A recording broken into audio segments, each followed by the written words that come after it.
Well, welcome back, everybody. In the last session, I was talking about the nested case control study. And the last time we talked about the nested case control study, which is a way to build on the experience of a previously performed closed cohort to answer a question that might not have been available or might not have been able to be answered using the existing data that was collected as part of the original closed cohort study. By collecting new information on people who developed an outcome, cases, and new information on a sample of people who didn't develop the outcome, were the controls. Well, now I'd like to talk about a variation design that could be built upon that experience in the original closed cohort, which is called a case cohort study. Now, a case cohort study is essentially a variation of any of the various case control study designs that we're talking about, but I'm going to speak about it within the framework of the nested case control study to draw its distinction about how it compares to the traditional nested case control study. Now, remember what we talked about last time. We had a previously performed closed cohort study. The previous example talked about a closed cohort study being the hypertension detection and follow-up study.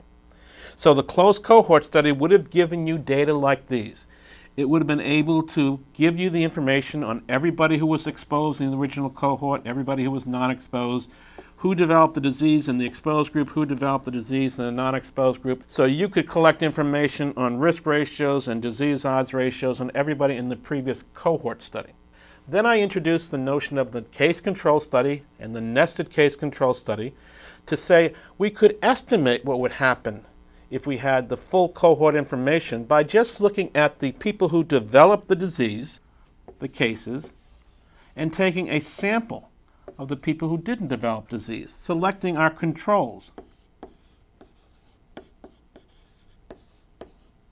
from those people who went through the closed cohort study and did not develop the disease. And in the previous study, we had about 111 people who were cases of cancer in that original hypertension detection and follow-up study, that closed cohort, and we had 210 controls selected from the nearly 4,400 potential controls that would have been selected. Now I want to talk about doing the same type of study, a case control study, but selecting your controls differently. And that's what is known as the closed cohort study. So again, imagine the original closed cohort. Here you are, the investigator. You're going to enroll people. You're going to measure their exposure and non-exposure. You're going to follow them over time to see who gets disease. You're going to see this experience like we talked about before. The X's are going to be the cases you're going to enroll in your case control study. And last time we talked about selecting controls from the people who went through the follow-up study and did not develop the disease, the capital B plus capital D people. We selected our controls from people who went through the full follow-up period and did not develop the disease. That was the basis for the nested case control study. Now we're going to talk about what is known as a case cohort study. Remember what the controls are supposed to do. They're supposed to tell you how common the exposure was in the original cohort. And unfortunately, what we just did is we selected controls from people who didn't develop the disease. We excluded as potential controls all the people who did develop disease. So when we measured the exposure odds among the selected controls, we were estimating the exposure odds among everybody who did not develop the disease in the original closed cohort. But that's only a fraction of the original closed cohort. It does not include the fact that the closed cohort also contained the people who became your cases. And if you want your controls to really reflect how common exposure is in the original closed cohort, you'd want to be selecting your controls from everybody in that cohort.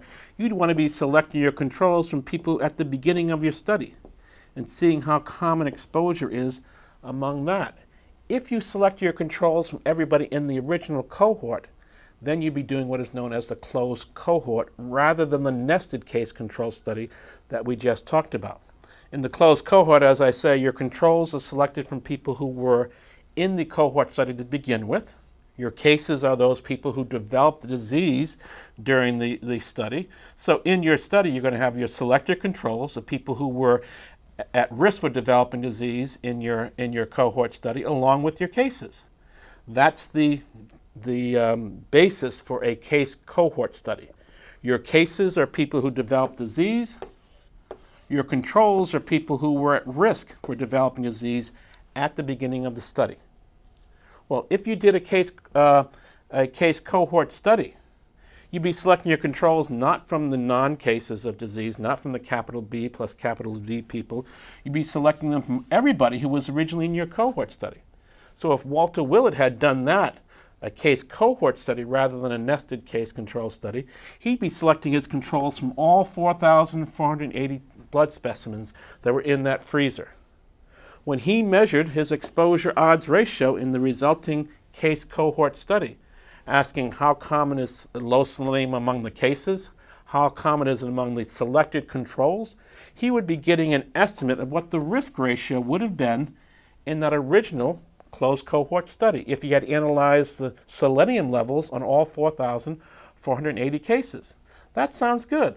You don't have to rely on any rare disease assumption to argue that the exposure odds ratio you're getting from that case control study is estimating the risk ratio, not the disease odds ratio, but the risk ratio that you would have seen in the original cohort.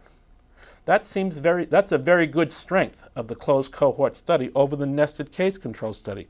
You can estimate risk ratios directly, but it comes at a price.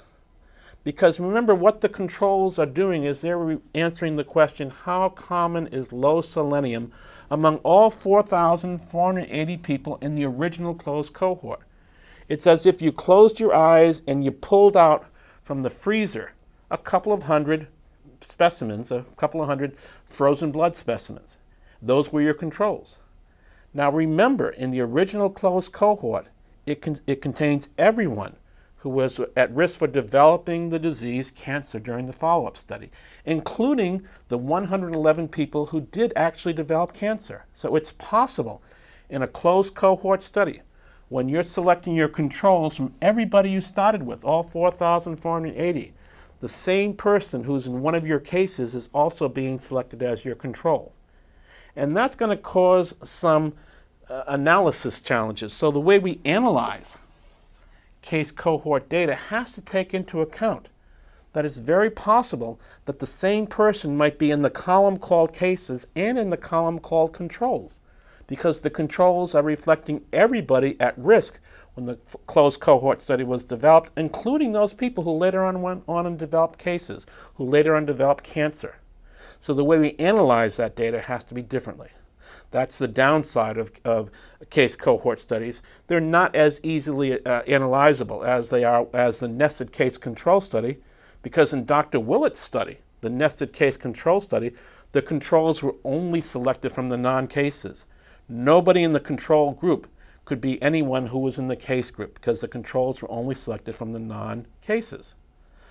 Now, another advantage of the case cohort study is that these selected controls from the full cohort can be used in another study to answer whether that risk factor causes a different disease. Your case series might change, but your controls are still fine for other cases. So one of the pluses of case cohort study design is they might be able to use the same controls to answer different hypotheses, looking at relationships, for example, with low selenium, not just with cancer, but with other outcomes that you might want to measure. So there are some advantages, there are some disadvantages of the case cohort design relative to the nested case control study. And there are two options that we epidemiologists can use when we have closed cohorts as the basis for our case control studies. And to add, this case cohort design can also be used as an option for other types of case control study that we'll talk about in the coming lectures. So that's all I want to talk about case cohort study designs, just to lay the thought, the foundation in your minds as an alternative to the nested case control study. Next time we get together, we'll talk about another type of case control study, a density type case control study. See you then.